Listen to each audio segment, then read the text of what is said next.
Technology is great, and I'm here with Stephen the Healer. Is that right? Stephen the Healer, that's my name.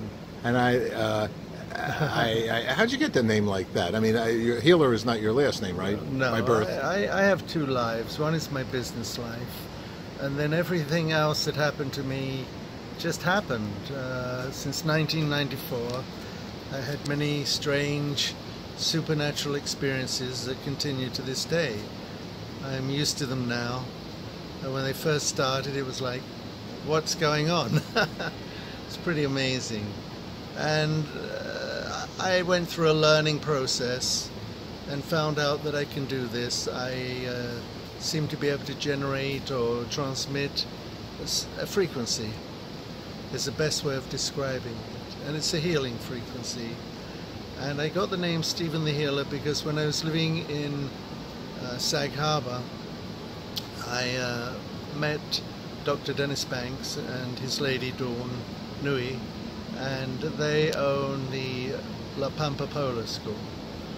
And they're Buddhists, and they meditate, and I gave them some healing meditations, and they were impressed, and they asked me if I could help a horse that had been, something bad had happened to it, and I did.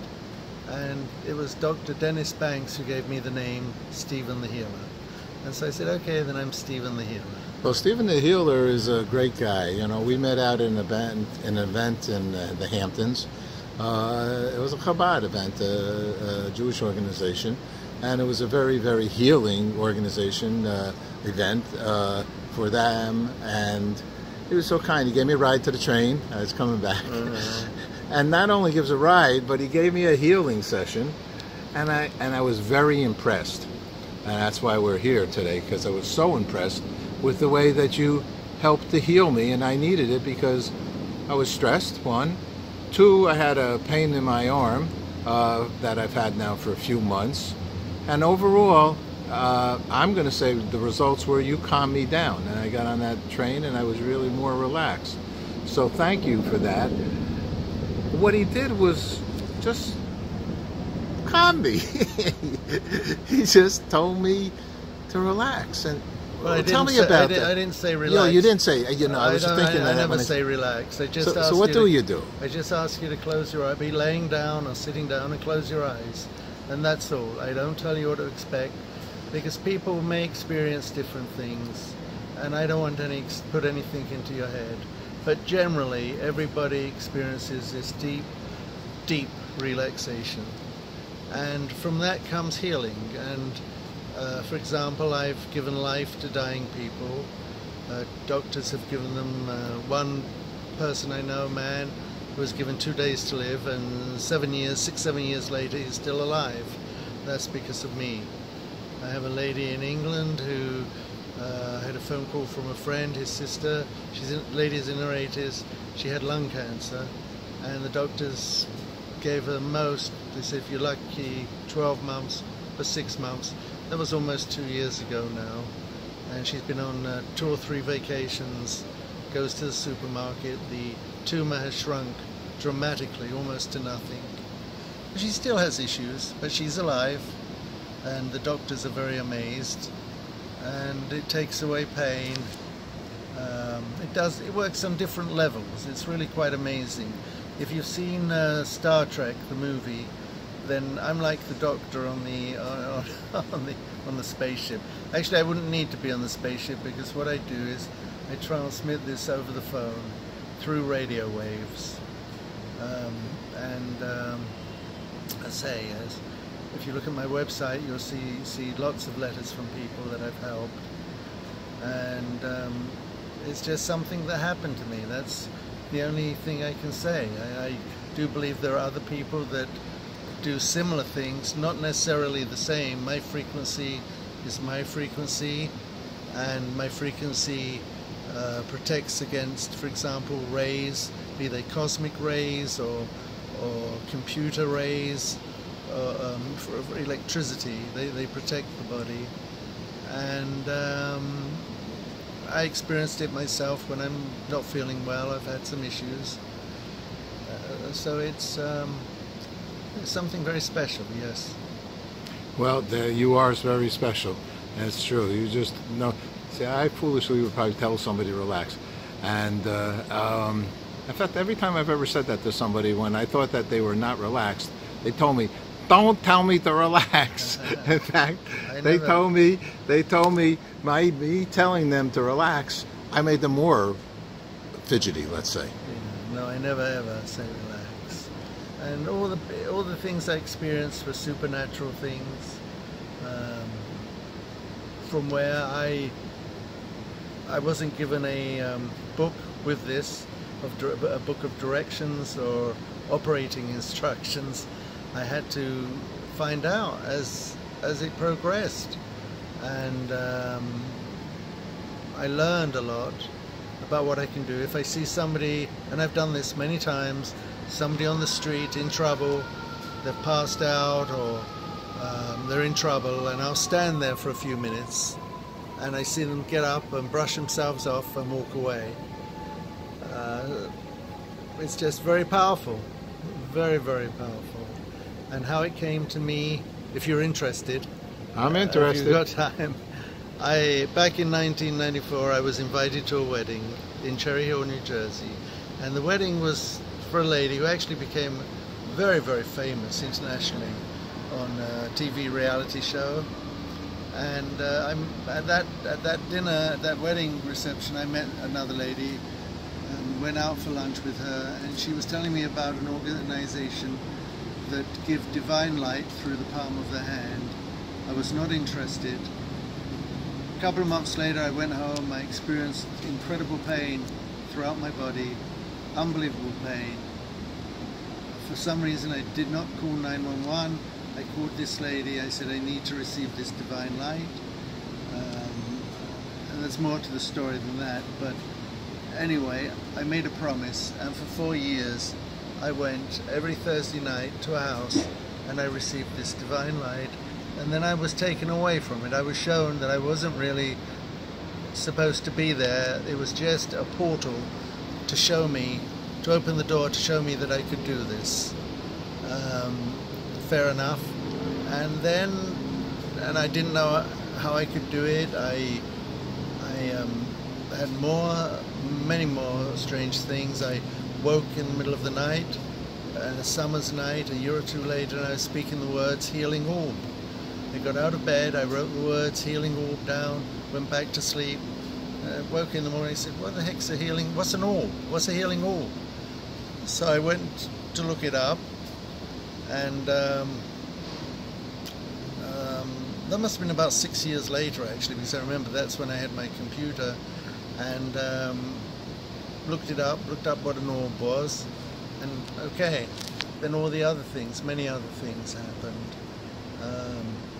Strange, mysterious, nothing to ever hurt me, ever. Began to look forward to having things happen, actually.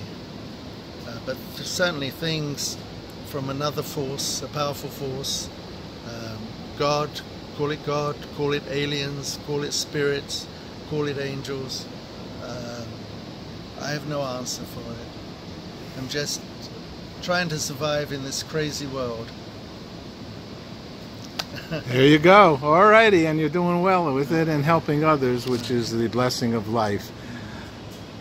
What would somebody need to do if they wanted to reach out to you? What do they do? They email? What do they call? They do what? They can go to my website, www.thehealingorb.com, and there's a page and there's a website. It's stephenthehealer@aol.com, and they can just put down their phone number, stephenthehealer@aol, and or just email me directly.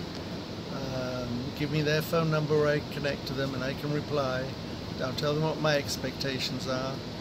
And usually I do this in 4 sessions. Each session is 10 minutes a session. It can be longer. I had somebody a few months ago, the lady I introduced you to, her friend was in excruciating pain with a walking stick. And he called me, I gave him a couple of sessions, and she tells me he threw away his walking stick. So these things I know are fact, they're not fiction. Does it work for everybody? In different ways. It may not be to what you expect initially, but in some strange way it will go to help you. It may bring in a doctor, because this works with doctors. This does not eliminate doctors by any means. It may bring in a doctor who has the answer for the issue, the problem. You may experience some really strange things. If you look at the letters on the website, you'll see some of the things that people have experienced. Nothing harmful or bad, but to help them. Very interesting. Maybe sometime we'll have, if someone's open for it, to have a session so people could hear and get a sense. Absolutely. I mean, if you've got enough people, we could do a live broadcast. Oh, wow. And there would be a silence, you know, people would sit there, and if you get enough people that want to do this, and I would do this from my home on the phone or Skype, and we could do this for 10 minutes. Everybody signs up. I don't know, usually I've done this in small 3, 4, 5 people at a time, so I do not know if it will work, if the energy or the frequency would dissipate with too many people. That I don't know. So it would be an experiment. All right, we like experiments, and especially those that are healthy and with the intention to be happy and to fulfill those who might be in need or just want to expand and grow their mindset. Let me ask you two last questions, if that's okay. Sure. Because we're very involved with peace, and I think inner peace from where we speak here, which maybe becomes your outer peace. What is, if you could say your name, and what does peace mean to you? Well, peace would mean being in a world where there's no greed, there's no avarice, there's nobody wanting to take away, to steal from you. Everybody looking after everybody else. Nobody hurting animals. It's nirvana, which maybe only exists after this life, I'm afraid to say. But I'm not, you know, I came into this by I call myself the accidental healer. I wasn't somebody who was looking for this. You ask me what peace is. I'm a human being. I get angry and mad, but it would be nice if you could just feel free. You could come into the city, for example, and not be concerned that somebody may steal from you. That if you fell down, there'd be somebody to help you. That would be peace. And to go anywhere in the world, and the same thing. Beautiful. The last question is, we have a channel called Love Channel. And we ask people, what does love mean to them? If you could say your name again, what does love mean to you, Stephen? So you want me to say my name? Yes, again. Oh, Stephen the Healer. And what love means to me, again, it's compassion, caring about others.